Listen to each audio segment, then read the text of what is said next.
Welcome back to the Owner Seat Podcast. Most founders fall in love with their product.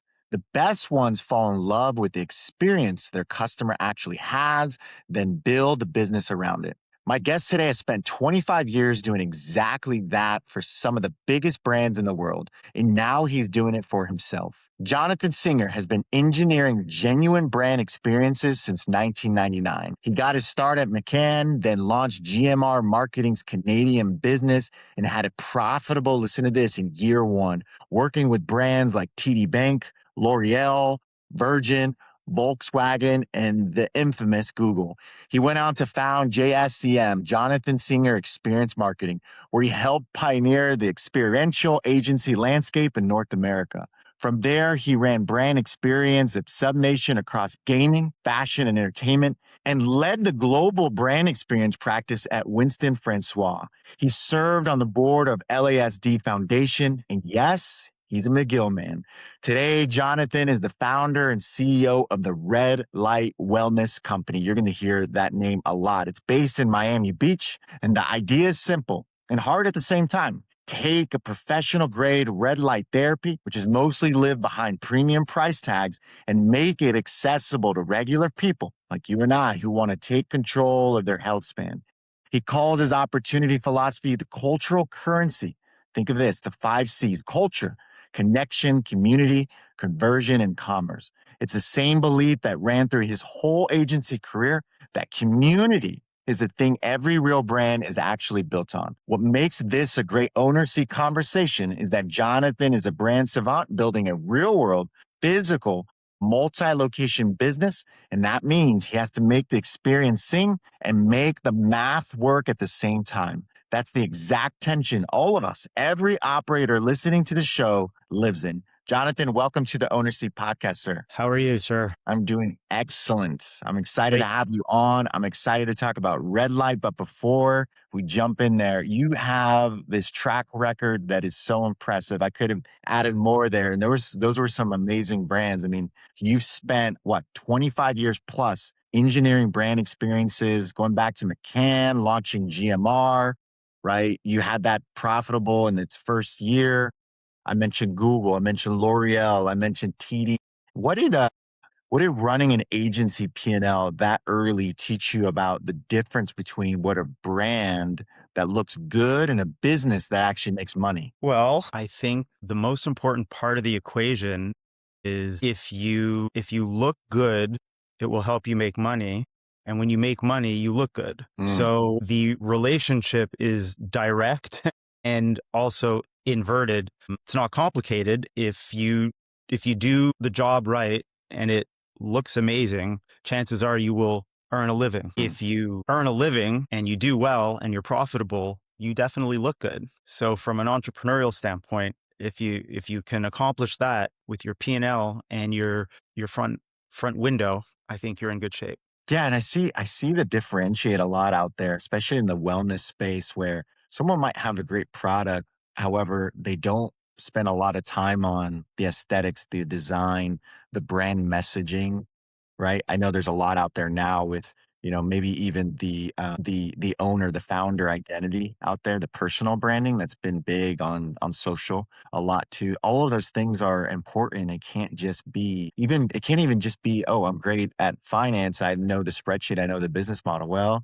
you got to be able to tell a story because no one knows who you are. And you then started JSCM, right? And you were pioneering the experiential side of things, right? Across North America, as I mentioned, gaming, fashion, entertainment. And so when you look back at those brands that you were serving, what did you find separated the ones that turned attention, as you're mentioning, like almost monetizing the eyeballs and attention into that real revenue versus those that, yeah, they're just great marketing, they generate buzz, but there's nothing really leading to them making money. What were the key differentiators? Well, let me answer this in 2 parts. I'll go back to what you said at the beginning of the question with respect to personal references in the business and, the storytelling of the operation. I call that the red thread. So when you are weaving the fabric of the clothing or the blanket, you want to keep the red thread going through the entire textile. piece of Hmm. fabric. And what I mean by that is there should always be a personal story. There should always be a narrative. And if that narrative is effective, you will carry it through the storytelling process from start to finish. And I think that the credibility and the personal touch that adds to the formula or to the recipe validates and offers credibility to the business side of the equation. So part two, in terms of the business, it's really a careful balance between transactional and contact. I Mm. think that from a call to action standpoint, you want to have, e-commerce, for example, was the big play for the past 10, 15 years in terms of call to action. And now we're in a situation where, or also push to retail. I think that, for a long time, our goals were always transactional, call to action, e-commerce, push to retail to get people into stores. Right. And, as you mentioned a few minutes ago, a little earlier, that has all culminated into what I call the 5 Cs, where we're creating cultural currency through Mm. community, connection, conversation, like-minded people being in the right place at the right time. Right. So we go from transactional to more of a contact scenario, and therein lies the evolution in terms of, turning our attention to creating real revenue as opposed to just buzz. Right. One thing I've learned about you is you like to get obsessed about the details in a positive way. Like you want to know that the messaging you're going to put out there and the experience you're going to provide is going to be extraordinary.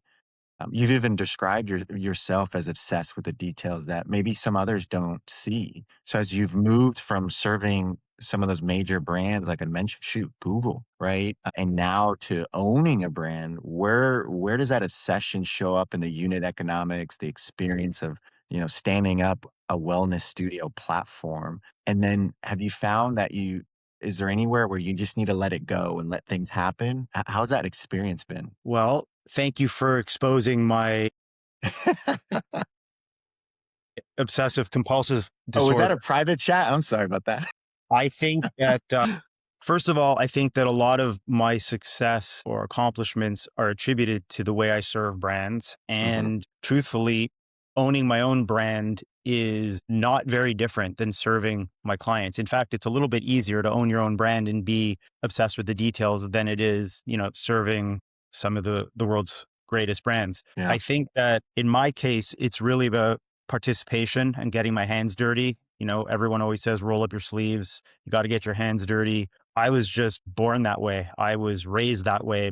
My father had me raking the lawn on Sundays in the fall, pick up the leaves, wash the car. I think that, chores as a child turned into getting my hands dirty as an adult in my own Yeah. business. And, from that personal analogy, it really comes down to training.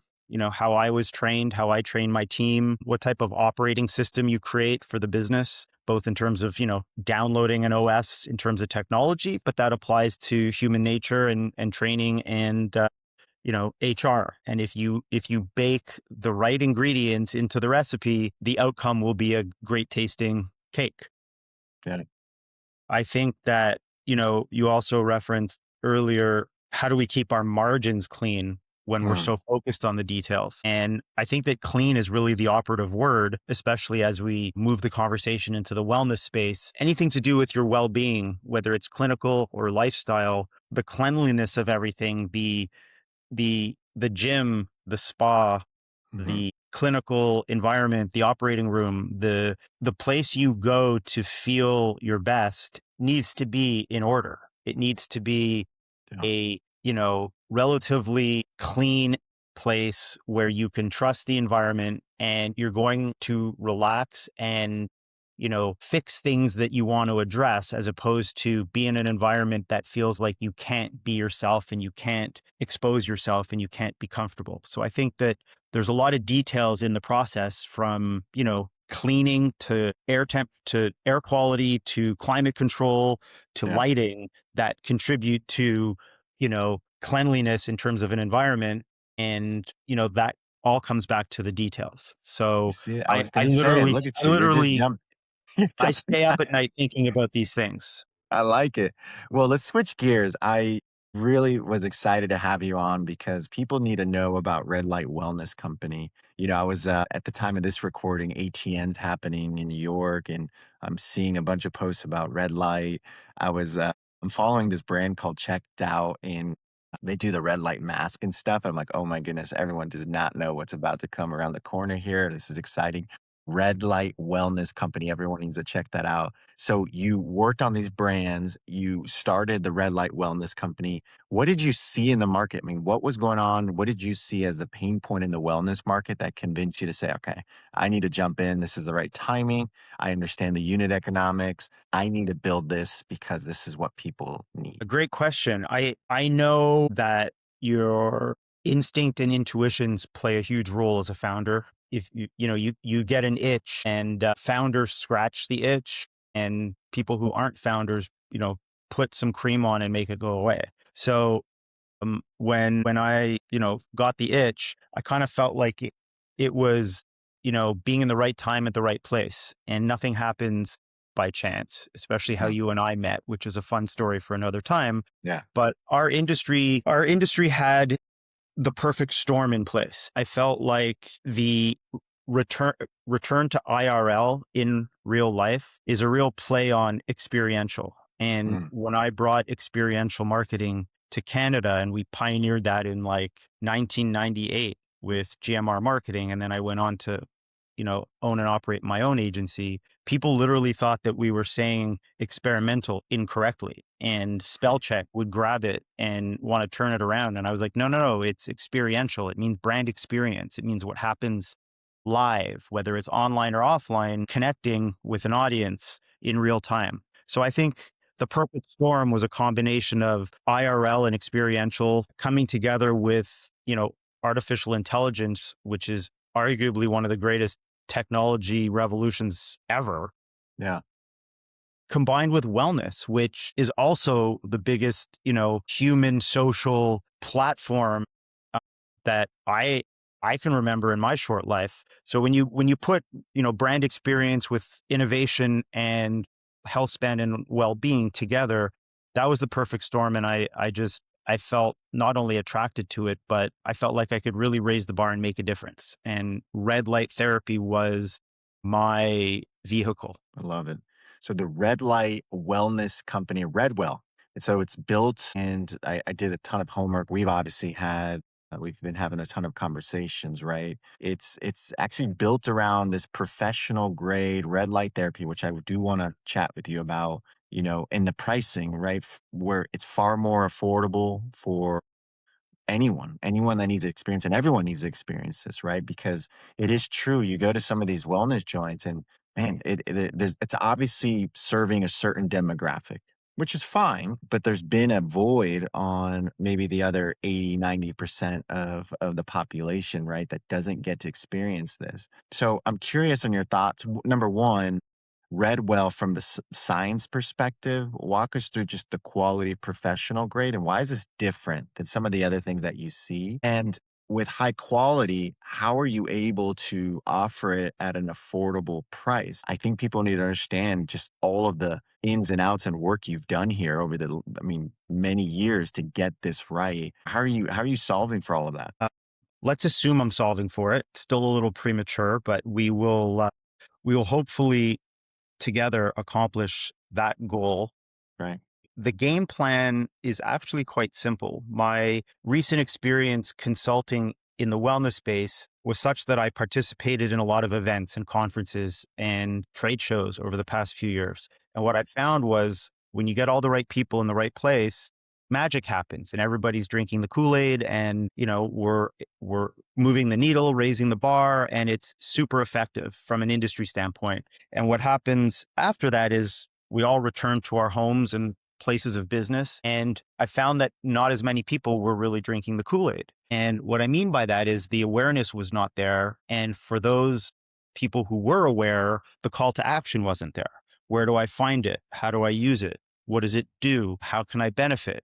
And for a marketer, that comes down to something we call white space. And Mm, when I looked at the total addressable market, it was magnificent. as you mentioned, we had Medi spas who have memberships and subscription models that are on the higher end of disposable income, Right. attract a certain demographic. And then at the other end of the spectrum, we have online shopping, whether it's Hmm. you're buying a product, you haven't touched it, it gets to you, you use it, you don't know if it's really the right thing. Is it professional grade? Is it Is the it same as working? right. So there's a lot of white space in between. So the consumer adoption curve is the roadmap for me in this case. Hmm. And the early adopters and innovators have all embraced red light therapy. The studies are being done. The results are incredible.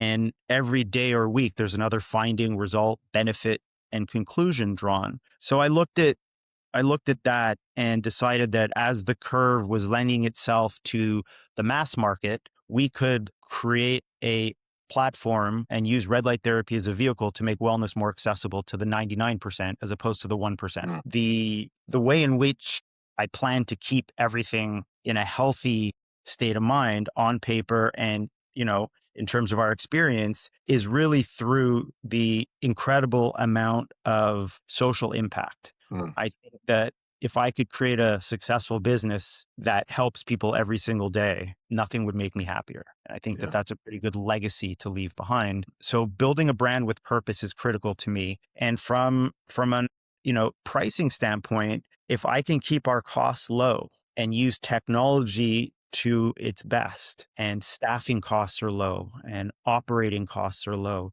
I think with a relatively fair margin, we can be profitable. And so my game plan is to focus on social impact with low cost, high margin, right place, right time, with a vehicle that I believe is flawless in a very large white space market. I love it.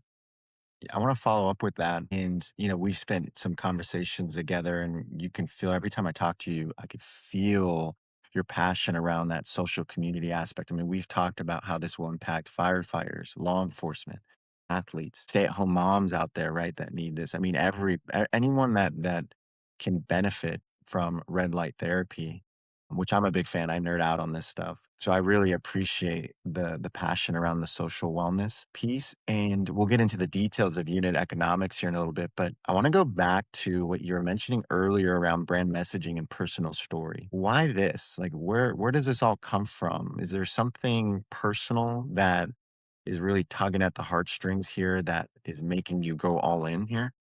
Yeah, 100%. I mean, I didn't know it was so obvious, but being transparent in a case like this only adds, credibility to the story. And Yeah. you're right, I am passionate about this. I think really for two reasons. One, like I described in our, in the last answer, I'm a passionate human both at home and at work. And I always like to find the essence of things and, do what I love. So finding this vehicle that helps people feel better, look good, do good every day was a huge inspiration for me. And I literally became addicted to the product. Mm. And the segue there is I had surgery almost a year ago to the day, and it was hip surgery, and the recovery was debilitating. And although everything went flawlessly, the rehabilitation was a huge challenge. And Yeah. so I drank my own Kool-Aid and I used red light therapy to heal. And it's not a complicated story. The surgeon said, stay out of the pool, the bathtub, no water for 8 weeks. And I used red light therapy every single day for, the 20-minute self prescribed prescription. And when I went for my 4-week check, the surgeon who's been doing this for 100 years told me that I was healed. And so, into the pool, hot tub, bathtub, I went, and that was attributed to the red light therapy and the wound healing benefits. Yeah. So, It's amazing. yeah, I mean, I was walking, hiking, biking a lot faster than I ever imagined, and the rehabilitation and rejuvenation from the bone to the scar, a lot of it was attributed to the red light therapy. So, there is a personal journey there. I've also met a lot of people who have been, positively impacted by the use of red light therapy. And I just want to share those stories, benefits and results with, as many people as I can. So the businessman in Amazing. me saw the opportunity, and the patient in me benefited from the recovery. And that was enough for me. Amazing. I love that. And I'm sure a lot of people can relate with that and probably didn't even know that it was possible to do any type of healing that way and target inflammation and all of that through red light. I'll tell you, for those out there that can relate to this, I just thought, I'm vain. I just thought it was good for skin or something. So I would use it for that. But, I'm getting up there. I'm getting up there in age. I need to start using it more for all these aches and You look pains. And fantastic for 62. I have oh, to yeah, admit. exactly. Exactly. All right, so let's have some fun with the math, right? So you're opening up the flagship, which I'm super excited about, out in Miami, which by the way, I don't know what the heck is going on out there, but there's this wellness boom. Like everyone keeps traveling over there. We have people, and you and I know some similar people that are moving down there. I mean, there's just a lot going on. Wellness, tech. Shoot, I might need a never mind. I love Houston. I can't leave Texas, but God, I really want to head out there. So let's talk about unit economics. As you go through this, kind of walk us behind the scenes. You don't have to give us, the specific mathematics, right? This is still private. Walk us through how you're going to build this model with all of this as you started to think about visits and utilization and like walk us through that. Cause there's a lot of people listening to this. One, they want to open up location 2, 3, 10. Or they're also thinking about, wow, I want a franchise or I want to start something. This has been a dream. Walk us through that whole process on the math side. It's not simple. I mean, the equation is simple. The application is not simple. I think having a clearly defined, you know, model and strategy Mm, is critical. The simple part is I've divided it into 3 pillars. The not simple part is executing and operationalizing those pillars, which is where you come in. mm, The first one is strategic. It's, operational, it's scalability, it's fundraising, it's finance control, it's, both in terms of where the rubber meets the road and the balance sheet, you need to have a strategy. Second pillar is more economical. It's where you focus on fast validation. It's where you hope to have disciplined growth. And again, in terms of my business, it's low cost, high margin and how efficient and effective we are in terms of respecting that. And then the third pillar is what I call magnetic. In the world of brand experience, you want to be as magnetic as possible. You want to have people sticking to your brand as much as possible. And that happens most often when you are emotionally revealing and emotionally rewarding as a company. And so if you can tap into people's emotions and their 5 senses, you become relatable, mm. and that creates what we call a longevity bridge. And that breeds, through the power of healing, there's a human quest for connection. So the magnetic emotional reward becomes relatable. It contributes to longevity, and it's all done through the power of healing and human connection. I So love that. from strategy to economics to being a magnetic brand, that's really the model and the math for us. And if Let's talk about that magnetic piece. That's very interesting, right? I obviously live a lot in the economics and strategic side, and also I want to switch gears here in a little bit with around the tech piece because there's a huge differentiator that Redwell is driving here that I don't think anyone's doing right now. They're talking about it, but no one's far along the process like you have been since you've been in the details as we were mentioning. But that experience piece, that's one thing that I've learned about wellness studios is utilization or repeat visits are the thing, right? We have to get that down.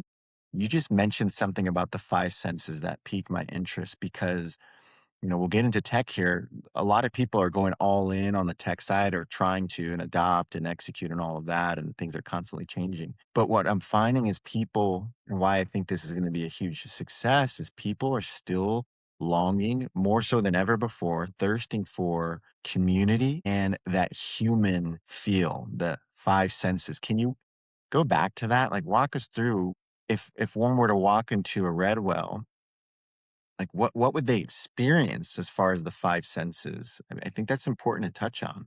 the bottom line there is captivation Mm, and credibility.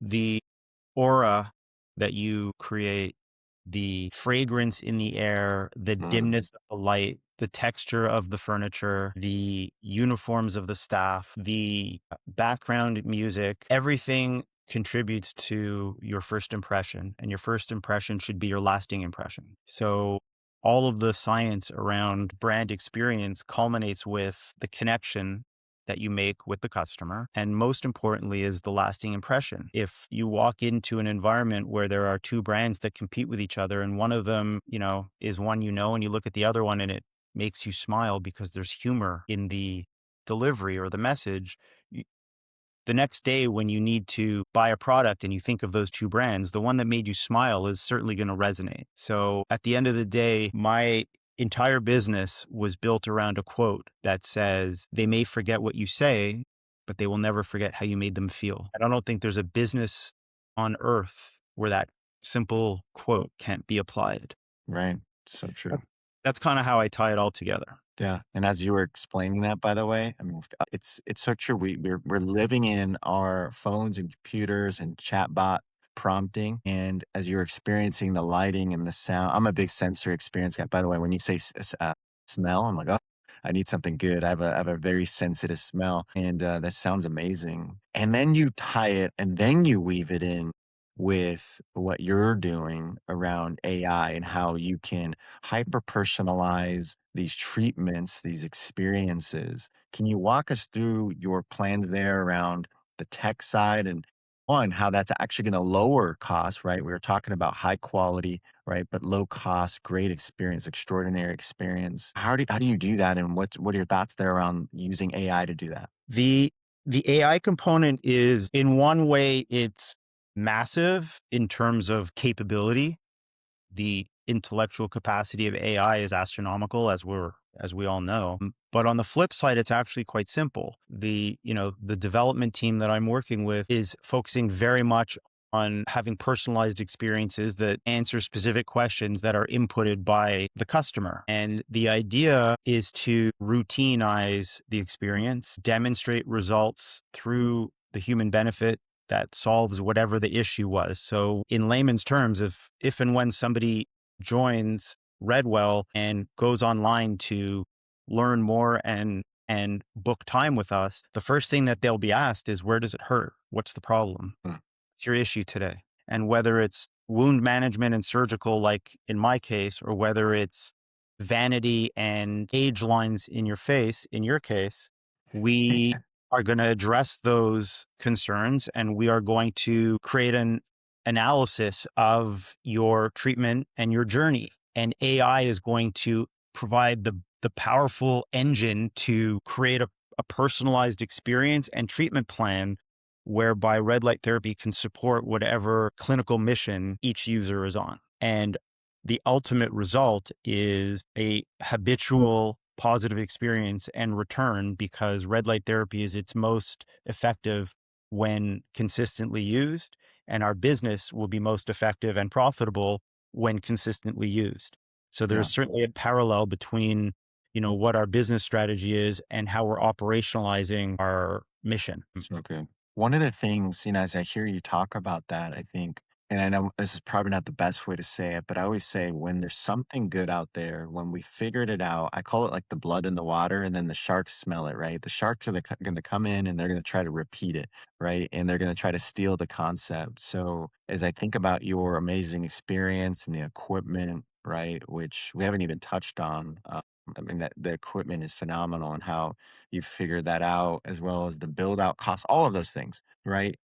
Scalable, repeatable. What part of the Redwell experience is the real moat where you feel like, yeah, I mean, they may try to compete or even replicate, but it's going to take them a long time. You've been at this for quite some time. What's that moat for you? What's that differentiator? I talk about 4 defensive tactics to defend our uniqueness, to defend the intellectual property of what we're creating, although it's not technically IP, but experientially speaking, I'd like to refer to it as unique. And the uniqueness is born out of 4 things. One is the design of everything that we will offer, from the professional grade, medical grade machinery and red light therapy equipment, the environment that we're creating, the architecture will be second to none in terms of, our space, and the process that people follow will be, design inspired, going back to the five senses. So I think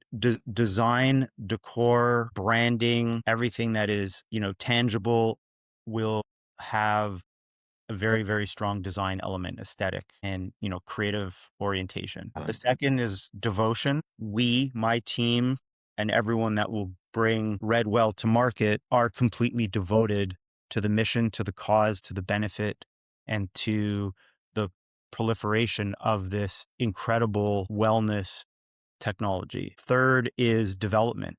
From a development standpoint, yes, we want to have dozens of stores, spaces where we, offer Redwell to the 99%. We want to make wellness accessible, and that will come through the development of the brand, the development of the real estate, the development of future partnerships. So everything in the world of growth and business development is going to be critical. And then the third is the deal. Mhm. The deal needs to stay strong. People, if our foundation is access, we need to make sure that we're in the right place. We're going to be open 12 hours a day.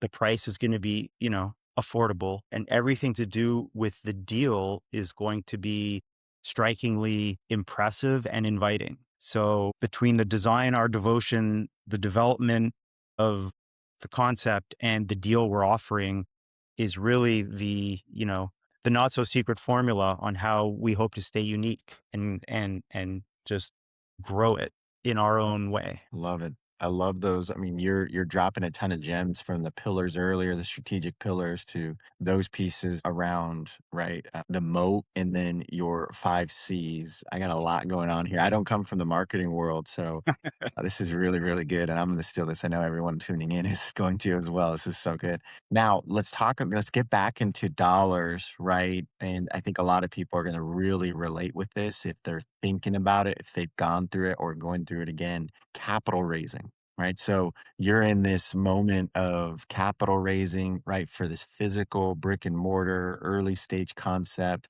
this proof of concept. Walk us through this entire experience. You've had so many conversations. What have you learned? What's the feedback you're getting?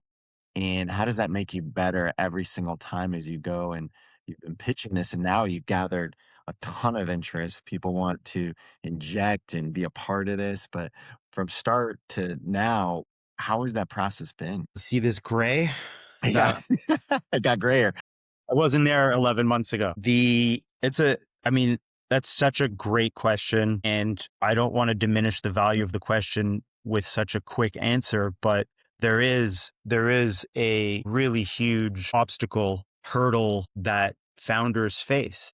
And the hard part for me in terms of my red thread and my personal journey, my narrative needs to include the fact that my entire career as a marketing guy, as an agency side marketer, as opposed to client side, is that I was always offered a budget to create a campaign. And so the work that I did, you know, in most cases met the budget. In some cases we were under, in some cases we were a little over, but at the end of the day, money was given to me and I made really cool stuff happen. As a founder, no one's handing you anything. There is an idea, there is a model, there is a plan, there is funding, and all of these things, need to come together or you don't have your opportunity. And the opportunity is not the end of the story. There's something called proof of concept. And that for me is proving to be very much the hurdle because of the old expression chicken and egg.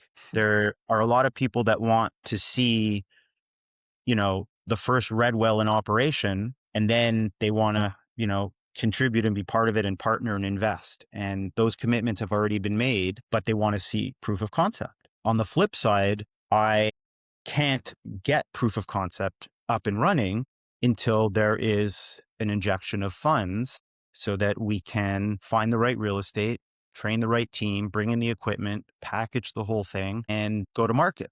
So the chicken and egg is probably the biggest learning curve for me, how to approach that. And there was another question that you and I talked about, which I think just segues very well into this one, if you don't mind throwing Yeah. it in. And that is the only way I'm going to be able to achieve my proof of concept is the team that I build around me. And, the reason you and I became friends is you are an expert in your space, and I'd like to think I'm an expert in my space. So my chocolate and your peanut butter are required for the outcome, and getting the right people on your team.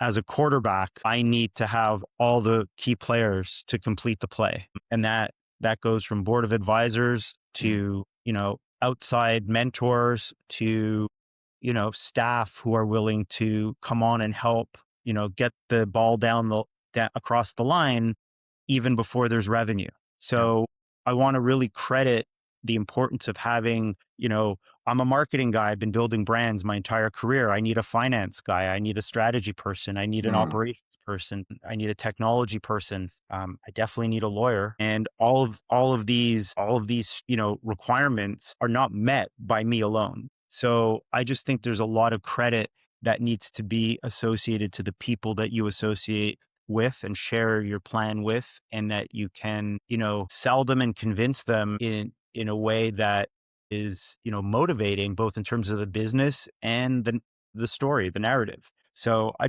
really want to just pay tribute to that. Proof of concept is critical, and I don't think I would ever be where I am today without, the amazing people that I have committed to supporting Redwell. I love that. And I think it's a good lesson for us all, right? As entrepreneurs and founders, there's the passion, the ambition, but then there's a realization like you can't go at it alone, right? I feel like I always read about that is a lot of these founders that become super successful realize there was some inflection point either at the beginning or somewhere along the journey and said, wow, I can't wear all these hats. It's not scalable. It's not possible. And it's going to lead to burnout. I've seen your investment pitch deck. I've seen the board and the advisors. Y'all, I'm telling you, you're going to hear this name a lot, Redwell. The names, and I can't name, but the names that are on there are so impressive. They clearly see this need, this pain point in the wellness market that Redwell is solving and will solve. And so super excited about that. Love the shout out to your squad there, Jonathan. I think it's awesome. And it's difficult, right? This is your baby. This is your passion. You have the vision to stop, pause, and trust those that you're chatting and you're having a ton of conversation, but finally to say, yeah, this person needs to be a part of this story. I think that's really cool. And I know many out there have either gone through that and can relate, or you will. And this is a great lesson. Pause and stop to think about where are the areas that you need some cover, some firepower. As Jonathan mentioned, maybe that's legal, maybe that's finance, maybe that's ops or what have you. So, but this flagship, let's go back to this flagship in the plan. You roll this out, you roll out the proof of concept. You then want to target a ton of cities and get this thing scaling. What's going to make you comfortable? What's going to make you feel confident to say, okay, the systems are there, the numbers are there. I now feel, speaking of trust, I now feel great about trusting someone else to run this in another city and trust that it will perform. What needs to be true in order for that to happen for you? This is where my disease comes full circle. We're going to end with where we started. Yeah. The devil's in the details, and my grand slam will be our brand, and our brand will only be what I envision it to be if we sweat the little things. And if the details are there, we will achieve brand perfection. And if we achieve brand perfection, people will come looking for us. So And good. when they get there, we will make them feel better than they did before they arrived. Yeah. And, from the Kool-Aid analogy at the beginning to the white space to the concept through operationalizing it, the output of social benefit combined with brand experience. If we can replicate this brand in different markets to help people all over the place, I really believe that the trust will be there. And if we can create this roadmap and this blueprint, I think we'll all be in good shape. Yeah. Well, I don't know if y'all caught it out there, but that was like a freaking masterclass, like marketing genius. I saw what you did there, Jonathan, and how you weave that all together in the story. I was like, I could feel my whole body like caving in. I'm like, I will do whatever you say, Jonathan. Like that was really good. I'm so excited for you. This was amazing. Like I said, I think People are going to be really excited as they hear your brand name far more. The Red Light Wellness Company, Redwell. You're going to be seeing it all over. So I think this is exactly, I'm pumped because I think this is what the owners listening to this, the franchisors, the franchisees need to be chatting about, especially because we talk a lot about finance on this podcast, but the marketing side, the brand messaging, it is so important, if not even the most important. So for those, Jonathan, that want to reach out to you, connect with you, pick your brain, or be a part of this journey of Redwell, how can they reach out to you? Email's the best, jonathan@getredwell.com. Amazing. I love it.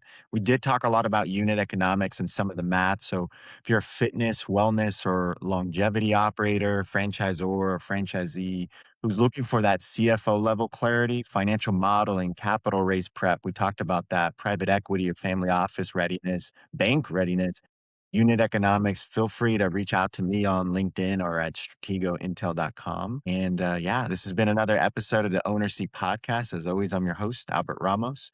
And if this is your first time tuning in, all of our episodes drop every Monday and Friday at 8 a.m. Central. Jonathan, such a pleasure. Thank you so much. Thank you Appreciate for your having time. me. And you're going to crush it. Keep it up. Dig Thank you, in. sir. I appreciate All you. right. Thanks, everybody.